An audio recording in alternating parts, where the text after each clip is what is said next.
I'm very honored to be introducing Dr. Ravi Ravindra to everybody today. Just before I do so, you'll see that this Zoom call, this session is being held in a slightly different format. You can use your cameras in a little while, but you can put the speaker view on, so Ravi will be the main person in the screen for you. But please keep your microphones muted when Ravi gives you the opportunity to ask a question. You can unmute your microphones then, if that's okay. So I'm just going to say a few words about Ravi. Ravi obtained degrees in Bachelor of Science and MTech from IIT Kharagpur before going to Canada on a Commonwealth scholarship to do an MS and PhD in physics from the University of Toronto. He later obtained an MA in philosophy, and at different times he held postdoctoral fellowships in physics from the University of Toronto, history and philosophy of science from Princeton University, and in religion from Columbia University. And I'm sure there's many more there that I haven't actually mentioned. Ravi is now Professor Emeritus of Dalhousie University in Halifax, where he served for many years as professor in the departments of comparative religion, philosophy, and physics. Ravi's spiritual search has led him to the teachings of J. Krishnamurti, G.I. Gurdjieff, Zen, yoga, and a deep immersion in the mystical teachings of the Indian and Christian classical traditions. He is the author of several books on religion, science, mysticism, and spirituality. And in fact, the last Irish Yoga Association teacher training course, Ravi studied your translation of the Yoga Sutras. Recently, Ravi's emphasis has been on personal and community transformation, comparative spiritual traditions, science and the sacred, and yoga and consciousness. Ravi was guest of honor at the Zunel Congress in 2013, and he attended more often than that, and was awarded honorary membership of the EUY in 2018. And Ravi, if I remember correctly, that was the year the airline lost your luggage, and you celebrated a very significant birthday with us in Zunel that year. Yes. We were very honored that you did that. Thank you very much. But without further ado, oh yes, sorry, I do need to say as well, if you do want to write your questions down, you can use the chat box. But as I said, Ravi will give you an opportunity to ask your own questions later on. So Ravi, thank you very much. Over to you. Thank you very much, Gary. And let me just mention that we will begin with a few minutes of meditation just to bring a little quietness internally. And then I will speak for about 40 to 45 minutes. Then I'll be very happy to have your observations or insights or questions that you may wish to raise. So let's begin with a brief meditation. And please feel free, if you are accustomed to closing your eyes or keeping them open, whatever suits you. There is nothing to be determined from the outside. We are wishing to connect more and more deeply inside, so not to be distracted by looking outside so much, but if your eyes are open, keep them a little lower down. First of all, a reminder that the universe is very large, trillions of galaxies. And we are in a very ordinary galaxy, and even they are not at the center of the galaxy, around a very peripheral star. So for none of us to imagine, for anybody, that we are at the center of the universe is quite crazy. But according to all the spiritual teachers and teachings throughout human history, the entire space is filled with conscious and subtle energies. Naturally, the labels vary, whether it's filled with the Holy Spirit or with Brahma or Allah or God. It doesn't matter. But what is behind that is this suggestion that these energies or forces are conscious. They are certainly much more conscious than we are. And the call in any spiritual practice, certainly in yoga, is how do I connect with these subtle forces or energies, with Purusha, to use the Sanskrit word coming from the yoga literature, or with God. So, what is required from our side? Because these forces and energies are more conscious, more intelligent than we are, so we cannot command them. We need to have an attitude of receiving, welcoming, accepting.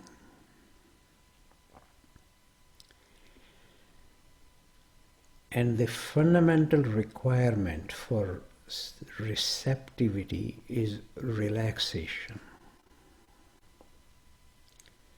So take a moment right now to see, am I really relaxed? Physical relaxation can be a starting point, but what is much more important is emotional relaxation. If I am feeling anxious or worried about something, am I sitting rightly or anything of this kind, it creates tensions. And there is a very important principle that most of you probably already know, that if my energies are not connected with something higher, they automatically get connected with something lower. So my emotional energies now to connect with something higher, we can't determine it, but we can try. If I remind myself of this vastness of the universe, as I mentioned earlier, in which I am created not by myself, then a sense of gratitude. And also a sense of wonder. Why have these subtle, large forces taken the trouble to create me? Only for a few decades. So if I can keep returning whenever I can to a sense of gratitude for my existence and a sense of wonder, why do I exist? Then my emotional energy is not wasted in worry, anxiety. So take a few moments to remind yourself again and again, I did not create myself.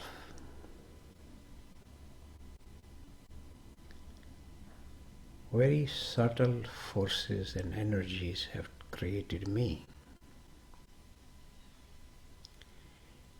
And also a useful reminder, again by all the sages in the history of humanity, that these forces are all around us, pervading the whole universe. So if I just use one expression, which may be commonly understood by everybody, so the Holy Spirit is right here in front of you, around you, behind you. How do I invite this subtle energy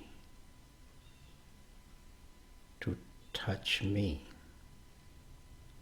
to lead my life?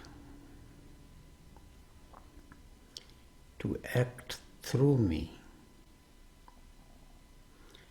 That is actually the call of all the serious teachings and scriptures.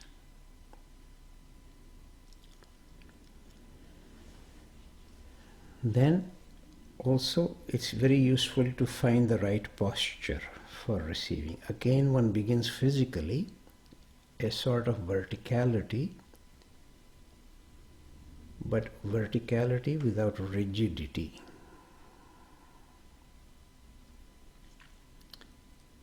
And what is recommended is that if my eyes were open, I should be able to look horizontally. Essentially placing myself at the intersection of the vertical dimension and the horizontal dimension. Interested in connecting with something higher, but also interested in taking care of our world, of our neighbors, fellow human beings, and all the creatures.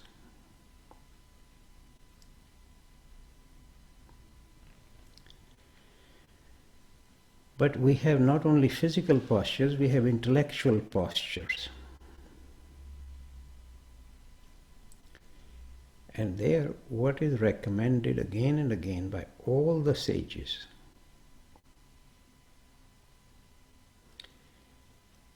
a simple reminder that I do not know and cannot know all there is to know.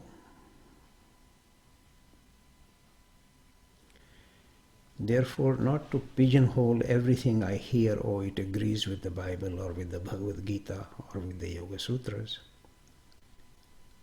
Those are great texts, but I don't need to pin everything down. Am I willing to be surprised?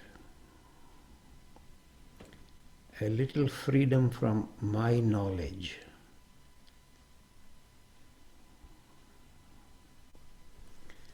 So, physical posture, intellectual posture, emotional relaxation,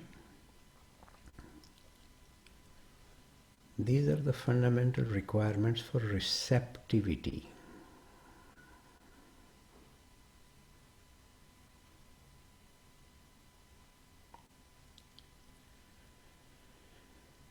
Then again, a simple reminder that the life energy in me, in each one of us, not only manifests itself but enters itself into our organism through our breathing. As long as I am alive, breathing will continue to take place.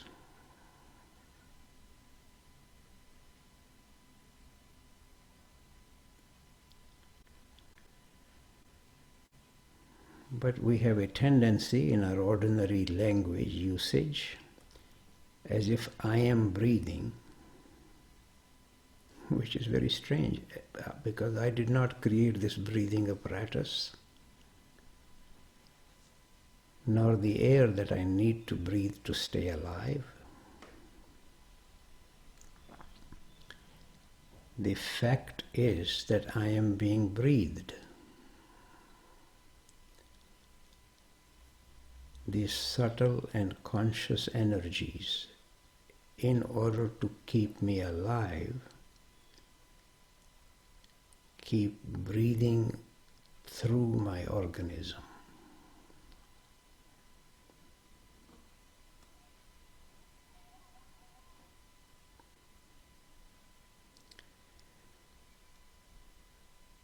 If these very simple statements I am making make some kind of call some resonance in us, we don't need to be arguing about this or that or what label is attached to these subtle realities.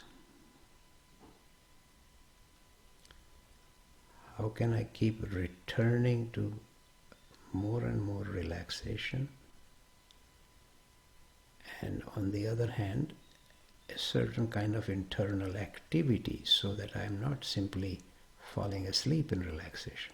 Relaxation without indifference. I'm interested. I wish to connect with something subtle, subtle energies. Can I actually become an instrument of the Holy Spirit or of Krishna? Whatever label speaks to you.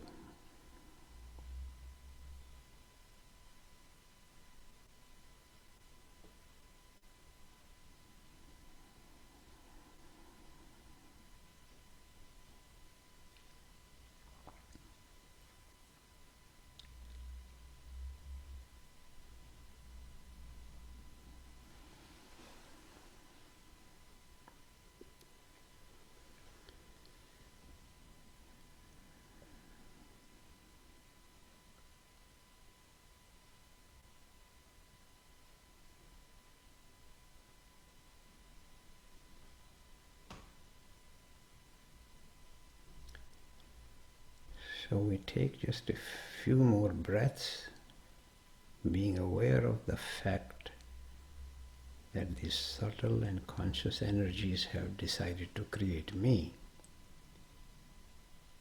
with a sense of gratitude and all with a sense of wonder.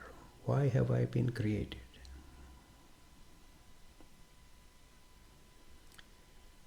Not concluding, simply wondering. Sometimes our feelings are touched by some kind of an insight. So please take 3 more breaths, then we'll stop.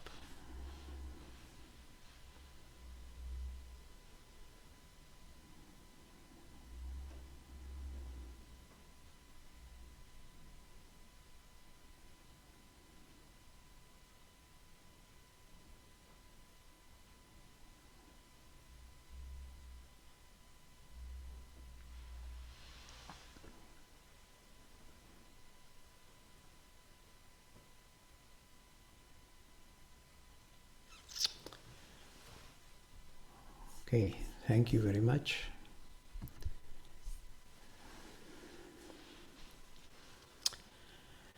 Since obviously I'm assuming that most of the people present here are interested in yoga, so let us speak together a little bit about what is the purpose of yoga, or really purpose of any spiritual practice.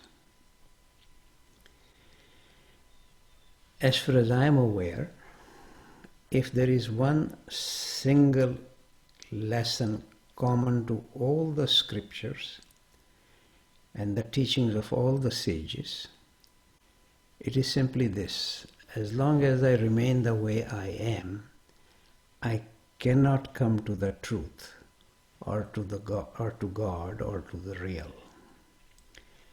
A radical transformation of the whole of my being is required. To use the kind of expression used in the Gospels, for example, a whole new birth is required. Spiritual birth. We are obviously all born of the flesh, but a very strong call by all the teachings, at least that I am aware of. And if you are aware of something which is different from it, I'll be happy to hear about it later on. I will speak for about 40 to 45 minutes and then we'll have an exchange. So then the suggestion is that a radical transformation of the whole of my being is required. And what is the general description of that transformation?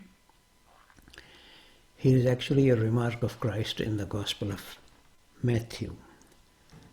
Unless you leave yourself behind, you cannot be a follower of mine.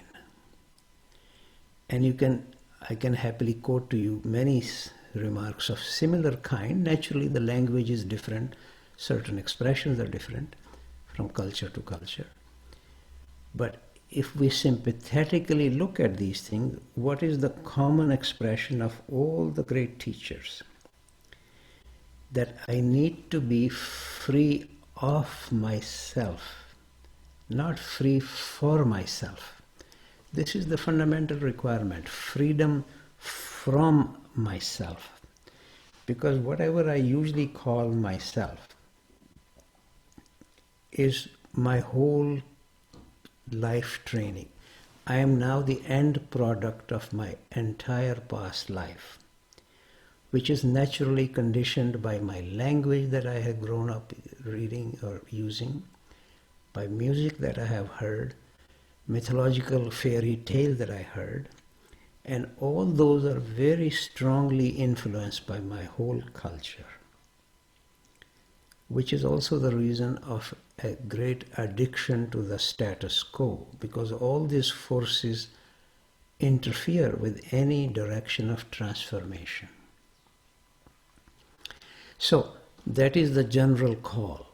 If it is required later on, I can happily give you references from every other tradition that I am aware of, Buddhist tradition or Hindu tradition, Christian tradition, that the call is to be free of my usual conditioned self.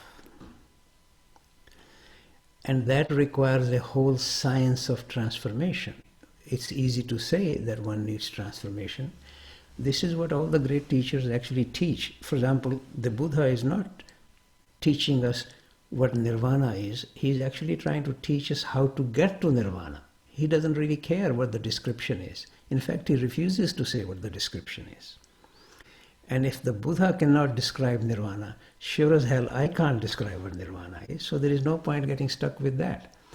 But the call is what practice is required for us to get to nirvana. Similarly, Christ may not use the word nirvana naturally. He's speaking to the Jews, whereas the Buddha is speaking to the Hindus. It's a different language, different century. So he may say, how do I get to the kingdom of heaven?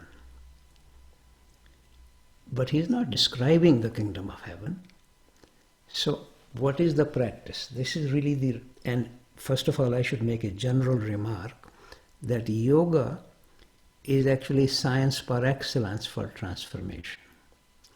Sadly, in most places these days, yoga has just become a physical practice of doing this asana or that asana. The classical texts of yoga, the Bhagavad Gita or the Yoga Sutras, don't mention any particular asana. They're not against asanas. The body is also required to be well kept, healthy. But these days, yoga has just become how to increase my sex appeal. That's not what the whole science of yoga is about.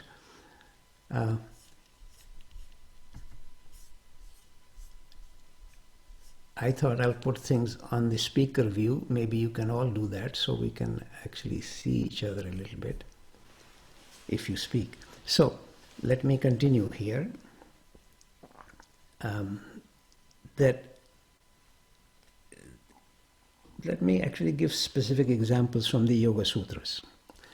Most of you are probably familiar with it, but the second chapter in the Yoga Sutras actually gives much more clear description of what yoga is for.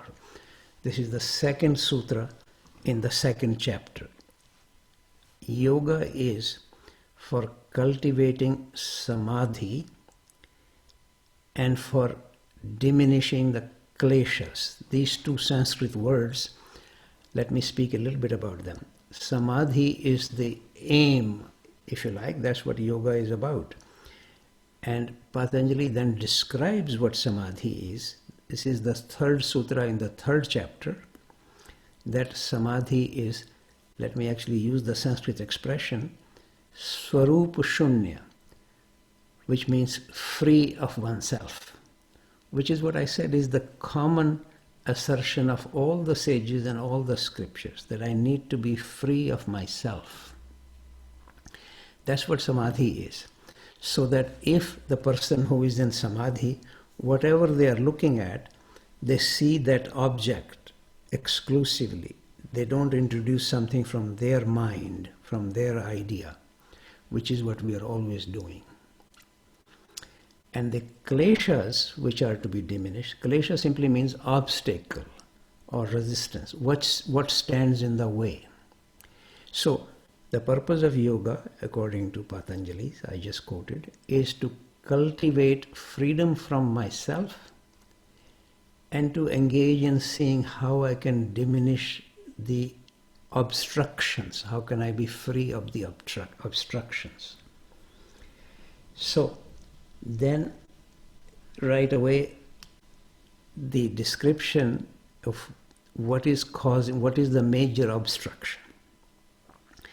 Not only in Patanjali's Yoga Sutras, but every teacher in India, as far as I am aware, throughout the centuries, has regarded the obstacle is mainly avidya or agyan. These are two Sanskrit words literally meaning ignorance. In the Bhagavad Gita, the word which is more frequently used is agyan. In Yoga Sutras, the word which is used is avidya. So, ignorance is the cause of all the troubles, all the obstacles, all the hindrances. And on the other hand, then Patanjali goes on to describe some of these hindrances specifically, but again repeating that the source of all of this is avidya, ignorance. But it is useful to remind ourselves, in usual English expression we would say, ignorance is obviously removed by knowledge. But for several centuries now, throughout the world, scientific knowledge has become the paradigm example of knowledge, which is not the sort of knowledge that Patanjali is speaking about. In fact, explicitly he goes on to say that the sort of knowledge that they are speaking about frees you even from a sense of the time sequence. Some of you would know the remark of Christ in the Gospel, before Abraham was, I am. Now you see, here is the kind of awareness, kind of knowledge that is free of time sequence. And of course, that makes no sense to people around him. So the very next verse, this is in John's Gospel, by the way, if you wish to check it, the very next verse is that they pick up stones to try to kill him. Because to the ordinary mind, it makes no sense that one can be free of the time sequence. But all the great scriptures, all the sages speak exactly about this. You can read this in the Yoga Sutras, or I just quoted from the Yoga Sutra, or in the Bhagavad Gita. In the Yoga Sutra, the highest state of consciousness, Kaivalya, is free of kraman. That's the Sanskrit word. Kraman meaning time sequence. So, therefore, because the thinking mind cannot think without certain categories of thought. One of them is time, space. Any great philosopher like Immanuel Kant has written about this in his book Critique of Pure Reason. You can read this carefully. So, what is therefore recommended here again and again is the quality of perception or quality of awareness which is subtler than the understanding by the mind. This is another reason why every serious spiritual practice requires a certain quieting of the mind. Since you are all interested in the yoga and the Yoga Sutras, it's the very second sutra in the first chapter. If you like, the first substantial sutra, Yoga Chitta Vritti Nirodha. Yoga is stopping all the movements of the mind. Because the ordinary mind belongs to the opposing team. It is always interfering with something. Because whatever it approaches, it wants to control it. You can see this in our scientific knowledge. That's our general tendency. Whatever we try to understand, we wish to then predict it or control it. Whereas if one is wishing to relate with something higher than myself, I can hardly control it. So any tendency of the mind that I should be able to control it makes no sense. I just want to take one moment break here. Gabby, I am assuming that people can actually have, because I am seeing I see your main screen here, but if people are able to see me when I'm speaking to them, it'll be helpful for them. Okay? I think everybody can see you. Okay. I just don't think you can see them, but Yes, if they speak, I should be able to, but later on. Let me just finish speaking for a little while, then I'll come to it. Okay.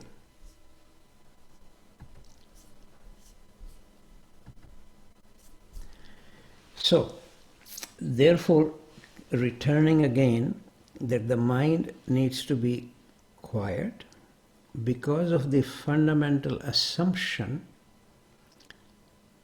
in all the serious spiritual teachings. This is not only in the Yoga Sutra, that there are many levels of reality subtler than the mind.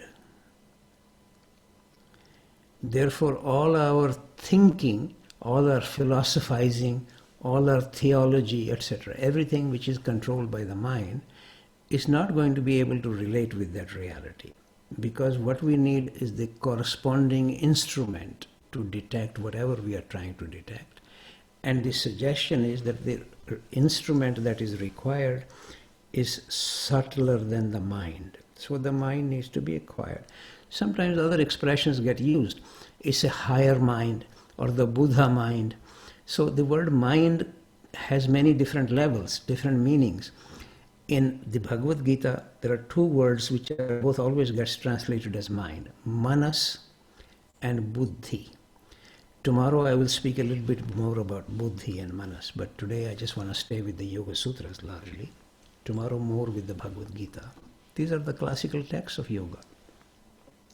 So, as Patanjali says, that avidya is the source of all the kleshas, all the obstacles. And so one needs to be free of avidya.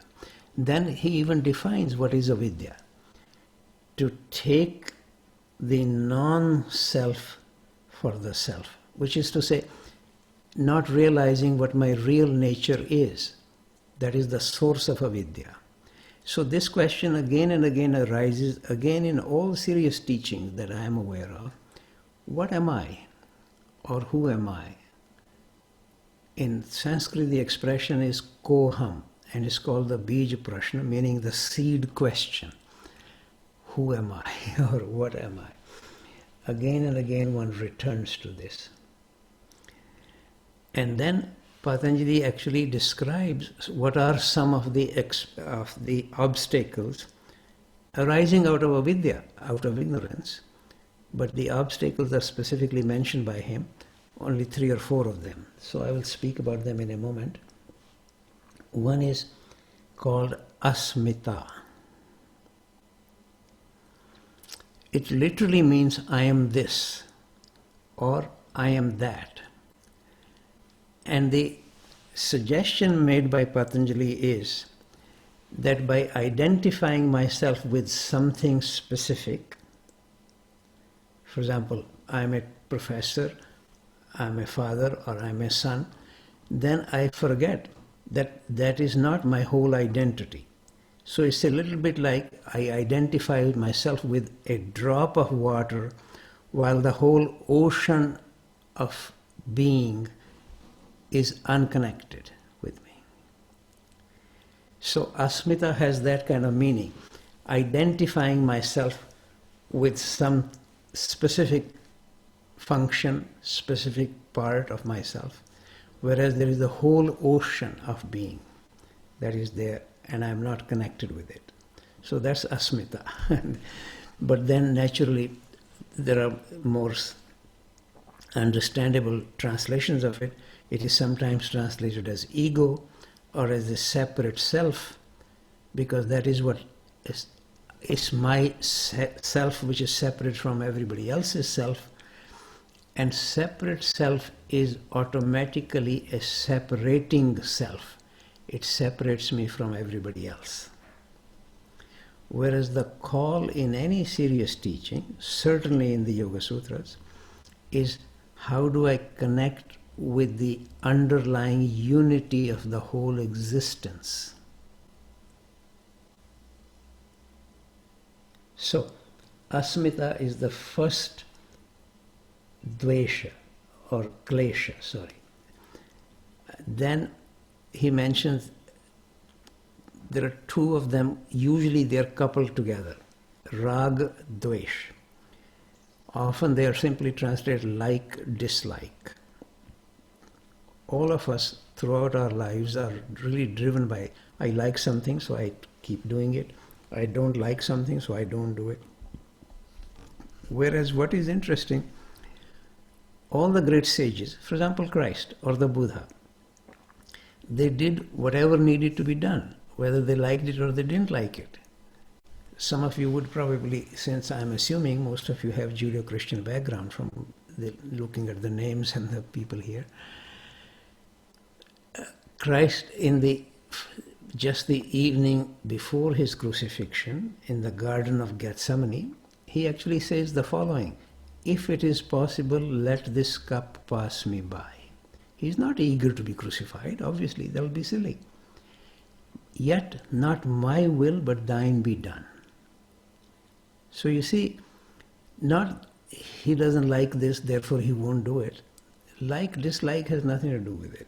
So Patanjali actually says that raga, dvesh, like, dislike, is one of the great hindrances that stands in our way. Now, what is rather ironic, in a way, he actually then goes on to say that raga, which is to say I like this or I like this, that comes from attachment to pleasure. Something I experienced which was very pleasing, so I want to repeat it.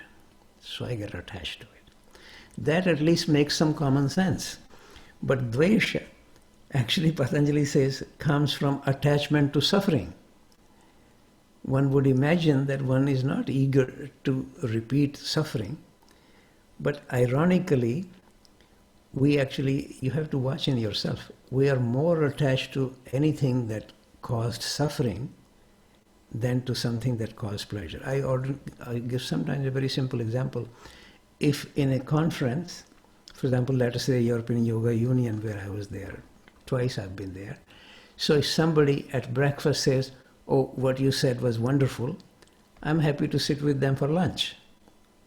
But if somebody says, oh, what you said was so dumb, it is stupid or foolish, then I wish to avoid them at lunchtime. Why? Because that moment of ridiculing or insult resides in my psyche, and it has an effect on the way I behave. In fact, that is so strong that I said I will speak about the Bhagavad Gita tomorrow, but let me just take this example right now. Krishna gives many different ways of defining what is yoga. And one of the definitions of yoga or description of yoga, according to Krishna in the Bhagavad Gita, is yoga is breaking the bond with suffering. We are so attached to our suffering that to break that bond with suffering is yoga. It requires a lot of practice from yoga. So raga dvesh is the other hindrance or obstacle that stands in our way. Klesha is the Sanskrit word. Then another hindrance that Patanjali speaks about is abhinivesh. Abhinivesh is a natural tendency to continue whatever state one is in or wherever one is. I suggest that it is really the addiction to the status quo. Whatever is the status quo. There are many examples, particularly written by many of the existentialist philosophers like Sartre or Camus. You can read them. One may have a terrible job, so one even gives up the job, then ends up having a very similar job again. Or one may have a bad marriage, so one gives up the marriage, then ends up again marrying somebody more or less similar. So addiction to the status quo is very large. This is abhinivesh. Usually people say, oh, this comes from fear of change or fear of the unknown, which is really rather peculiar. I remember once a conversation with Krishnamurti where we were just speaking about these things, and he said, damn it, unknown is unknown. How can it create fear or anything else?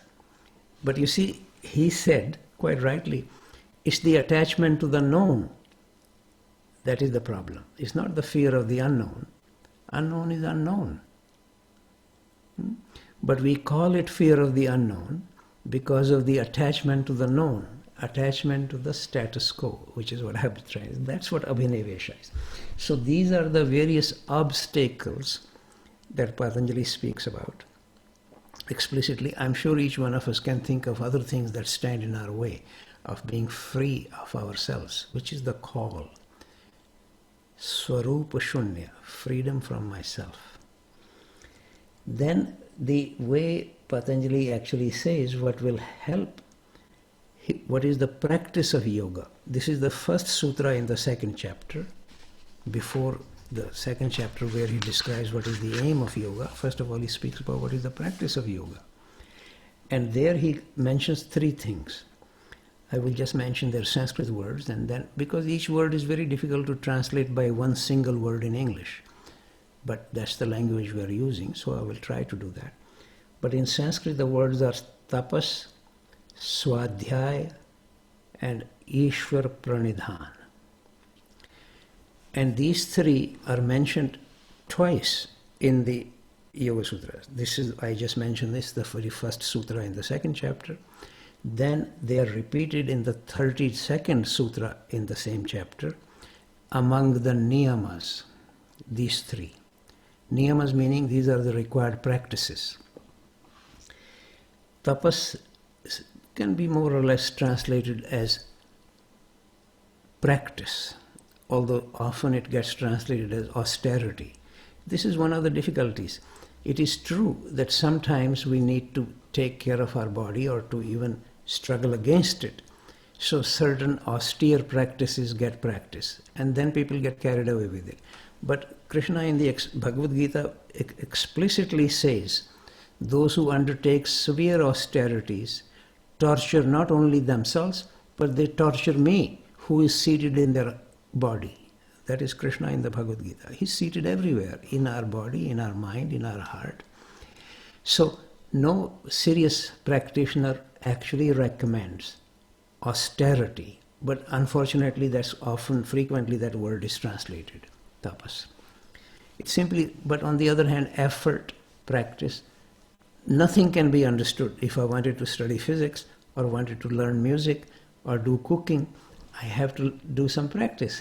I have to learn something. So don't be against practice or effort. That would be closer to the real meaning of the word tapas. Literally, it means temperature, something that comes from, if I try something, a certain heat arises. So that's the literal background meaning of that word, tapas. Swadhyaya literally simply means self-study.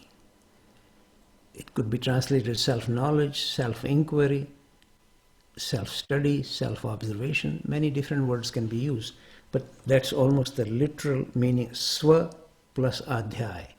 Swa meaning oneself, adhyaya means to study. But you will be surprised, most religions, by the way, are not really interested in any kind of spiritual search. You can read the whole of the canonical Bible. You will not find a single entry under self-study or self-knowledge. Hundreds of entries under belief or faith or something. A few entries under knowledge, but nothing under self-knowledge. Whereas you look at any of the Christian mystics who practiced anything, like Master Eckhart, John of the Cross, Mother Teresa, you name any of them, they always emphasize the importance of self-study. But whenever they say anything, it becomes non-canonical or something or the other. So I won't go into that detail unless later on somebody wants to ask me precise references. You can read this, for example, in Gospel of Thomas, which becomes non-canonical. Great deal of emphasis on the importance of self-study. Then Ishwar Pranidhan literally means submitting to Ishvara or surrendering to Ishvara. Is often translated as God. But there is always a bit of a difficulty. I especially mention this because of centuries of influence. There has become a tendency, more so in the Western world, that God is somewhere up in heaven. in the whole of the Indian tradition, very strong emphasis that the highest reality resides in my deepest self. So God is not submitting to something else outside or some other person. It's really more being aware of the deeper levels within oneself.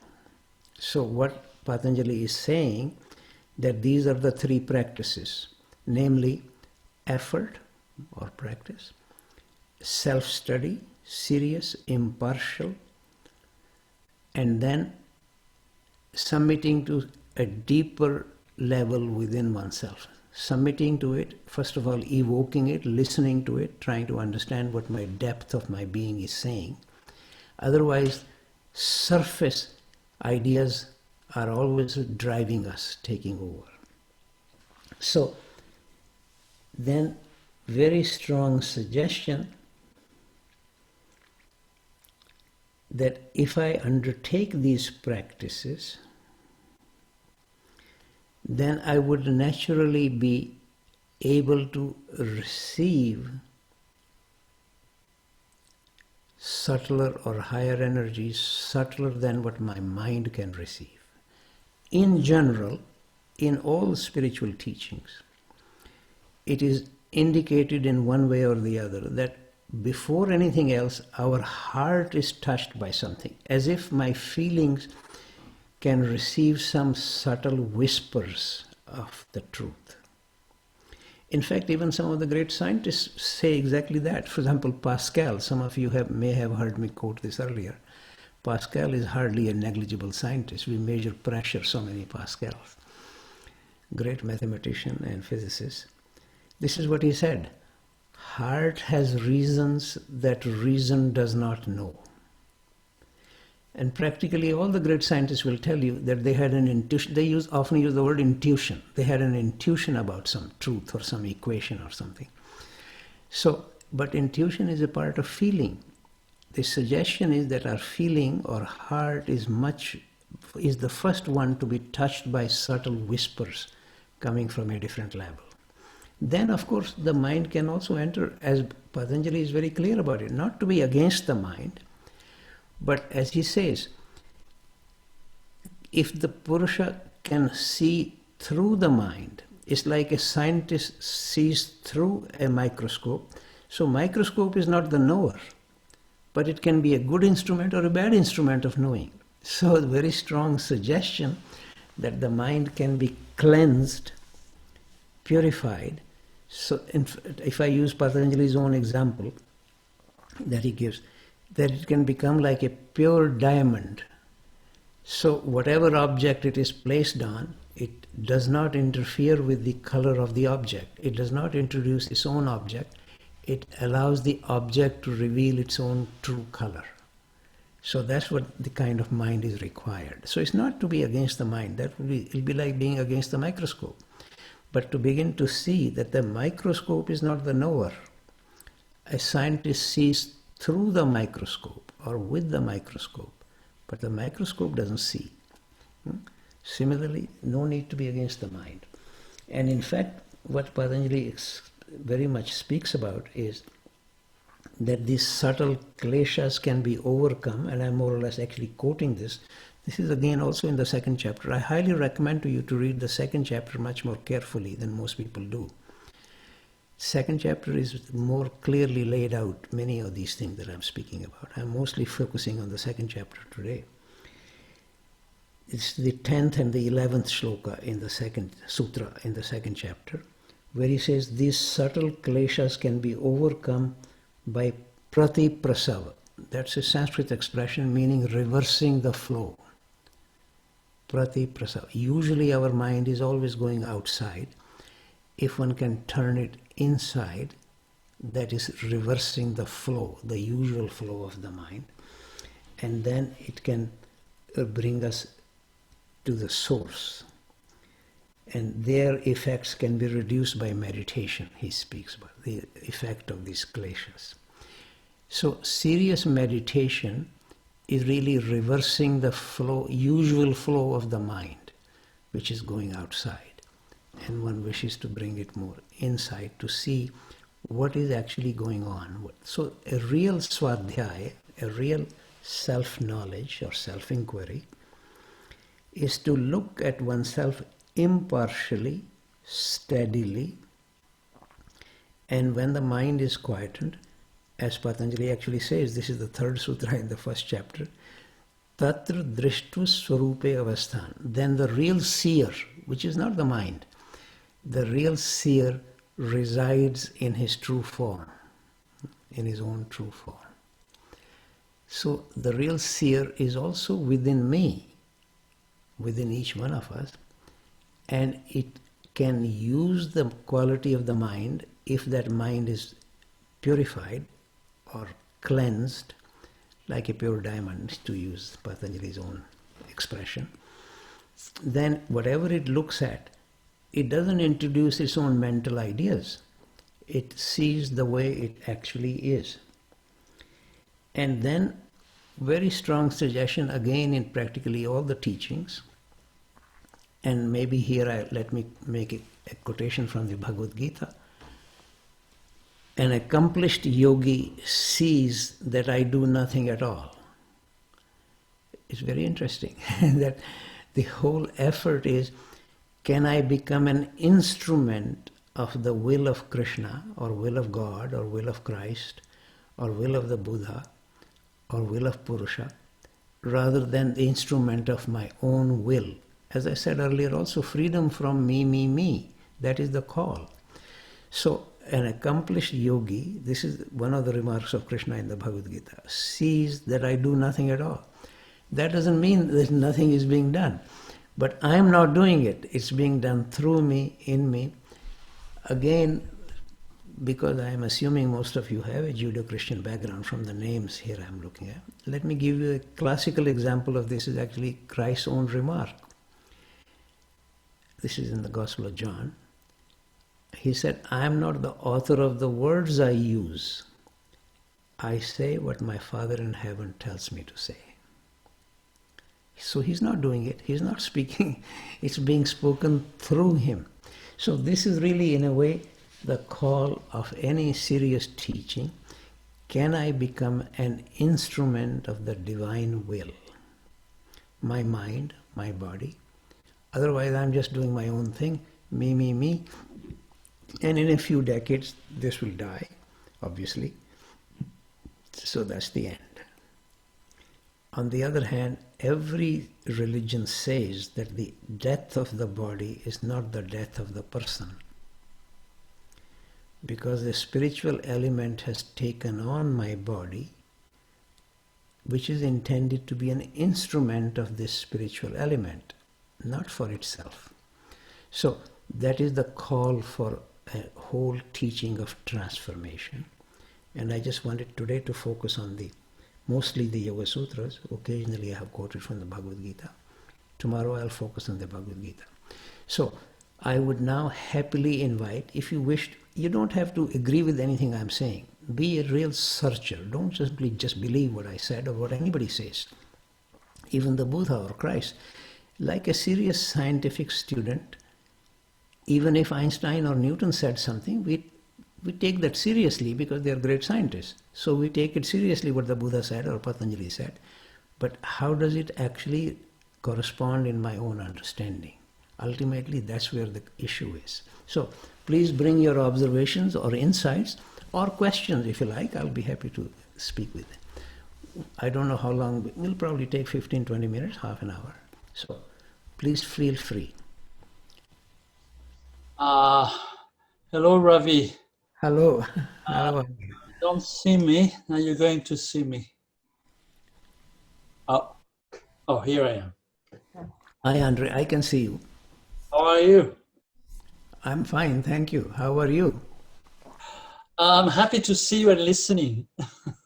I took it late because I was in trouble with technical points. And I just listened by the end. So I have a few questions. Yes. Questions are, you're talking about what you call the will of God or the divine will. Yes. And the question is, do you really feel there is a will? in this thing that we call the divine or God? Or is this thing having no intention? That's a tough question. Isn't it? All of these if we make these kind of metaphysical questions, as you know, over the centuries, people keep arguing about them, and nobody can ever come to an agreement because whatever one says can be disputed. Or, on the other hand, the general suggestion, as far as I am aware, is that the universe, which is created by conscious energies, so we could use the word God if you like, is not purposeless. It is not just random, nor is my birth or your birth just random or accidental. Now that is the assumption. And if we agree to that this is what the great sages say. Do I know it? I'm not so sure I could say that. But the call is therefore to search for what is the purpose for which I have been created. Similarly, one could say, what is the purpose for which the universe has been created? So now I use the word purpose, but one could have replaced it, what is the will of God behind my creation? I can't hear you.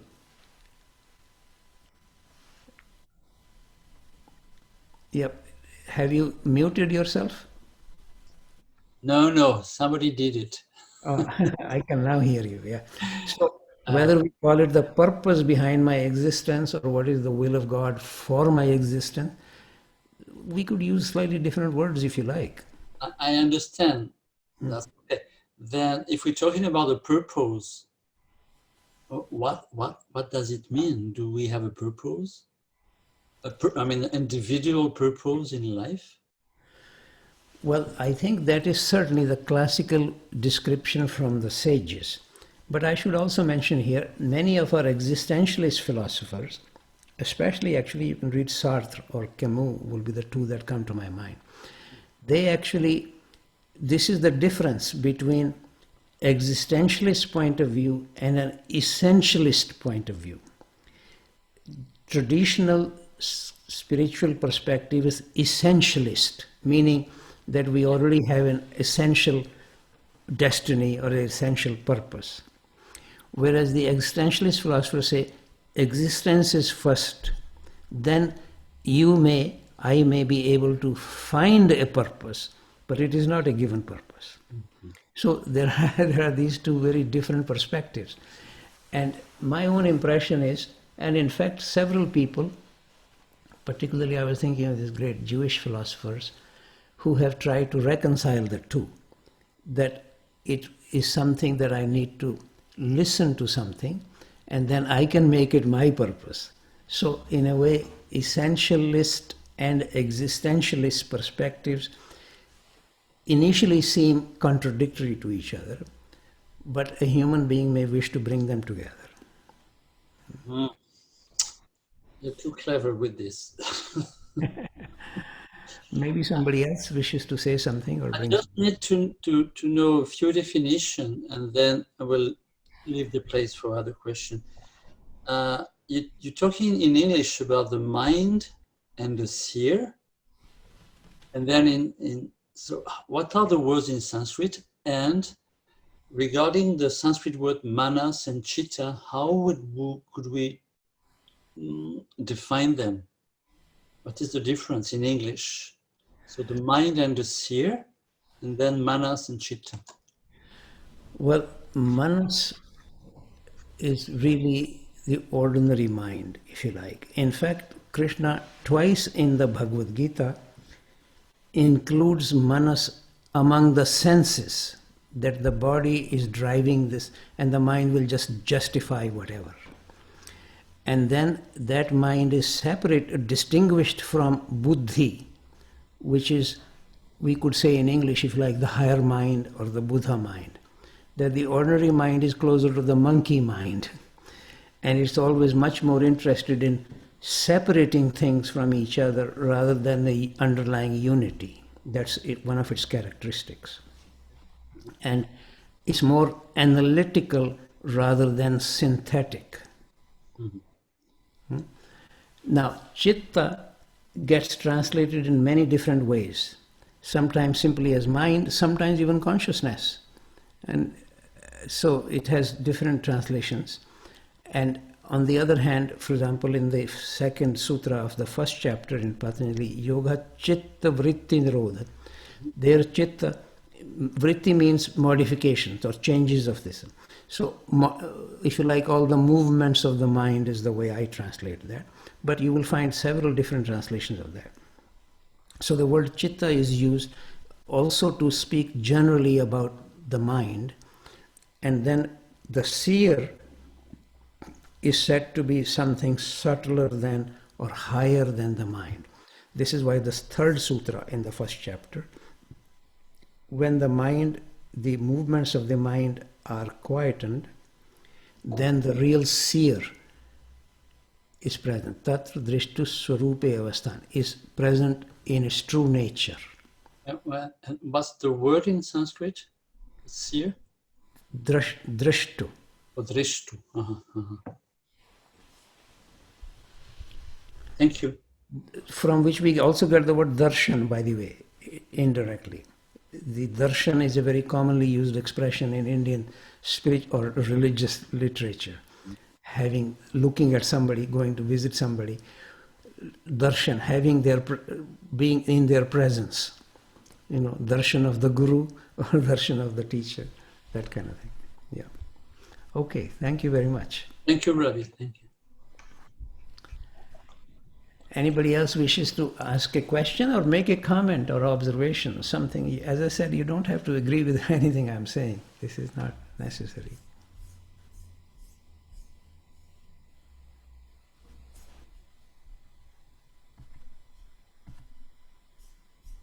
People seem a bit shy to be asking questions. But maybe I could ask everybody to open their cameras so that at least people can be seen. Yeah, that's a good idea. Might be easier for people to feel that they can ask questions then. Some of these people I have actually met somewhere or the other. Not everybody, but some of them. Amen.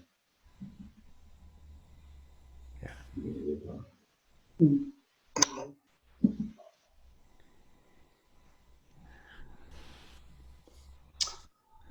It's interesting these days, as you can see from looking at the people here, yoga is mostly appealing to the women rather than to, as I look at about, I don't know how many people are here, about 25 or so. Out of them, easily more than 20 are females. We have 36 participants, Ravi. How many? 36, 33, I would imagine. I see. And I imagine out of those 36, probably 30 are lovely women. So I think the woman within me is going to go on with questions. No, but actually they will probably preserve the teachings because men are just too busy doing something or the other, Oh. I have a question. Yeah, please. I'm interested in what you said about Gospel of Thomas. Yes. That it says that we should study ourselves or something. Can you develop this a little bit? How it is in Christianity, as compared with other traditions also? Yes, let me actually, if you don't mind, I give you a direct quotation from the Gospel of Thomas. Okay. This is the way it is. It's in the second chapter. The things are not properly divided there like the standard Gospels, but you can easily find it there. It is, the kingdom of God is within you and without you. If you would look inside deeply, you would see that you are the children of the living Father. If you do not know yourself, you are in poverty. In fact, you are poverty. I personally don't know a stronger statement anywhere than that one here. So, and you can similarly look at any of the Christian mystics who actually practice something. It's very fine to keep quoting the gospel. The question is, if anybody practicing something, how can I be free of myself unless I know what the hell I am? So I need to know. And then there is another thing which is very important to understand. Let me mention this as a general principle. Self-knowledge is the mechanism of self-transformation. How else am I going to change? And what is very important here to understand, we can actually even have a slightly similar principle in physics, but that's not what I need to be basing it on. If I honestly, genuinely, deeply see that I am greedy, I can guarantee gradually something will change in me. So self-study or self-knowledge or swadhyay, whatever translation you like, is not an easy thing. It requires a deeper and deeper acceptance of what I am. And then there is another very important related idea. If I see something that I like about myself, usually the tendency is to tell all my friends.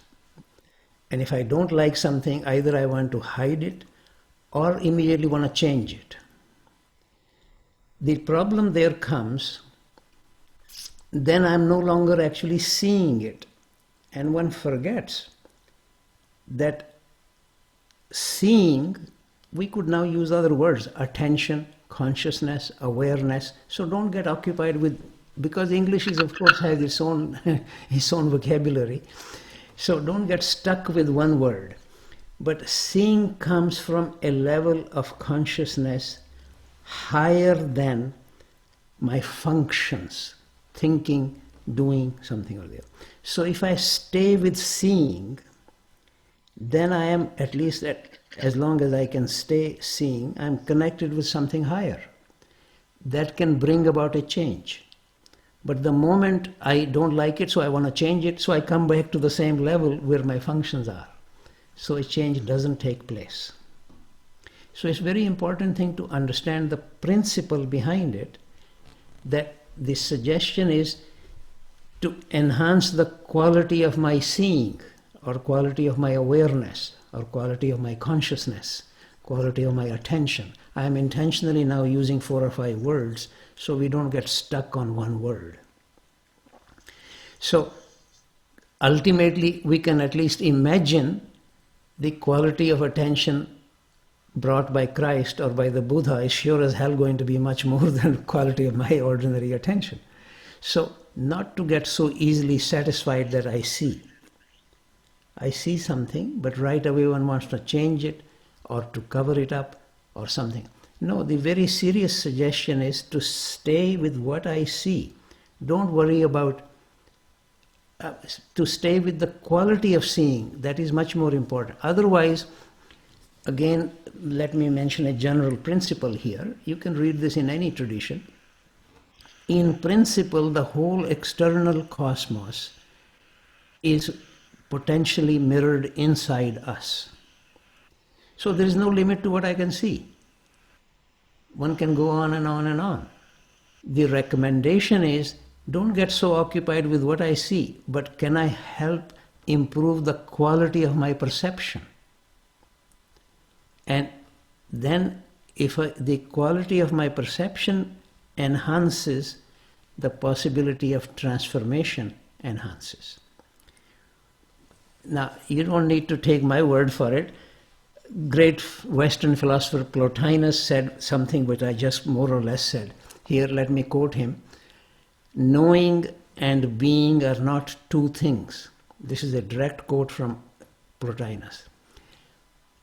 He used the word knowing. I've been calling it perception because the word knowing these days have become just the scientific kind of knowledge. But I'm talking about a direct perception. The word vidya, remember I said the obstacle is avidya, ignorance. So one would therefore say vidya is the good thing. The word vidya is English word video and vision are etymologically related with the word vidya. So it's that kind of knowledge of direct perception that one is talking about. Or the German word Wissen, from which we get Wissenschaft, meaning science. No? But to see, not to think. It's very important distinction that one needs to make. Direct perception.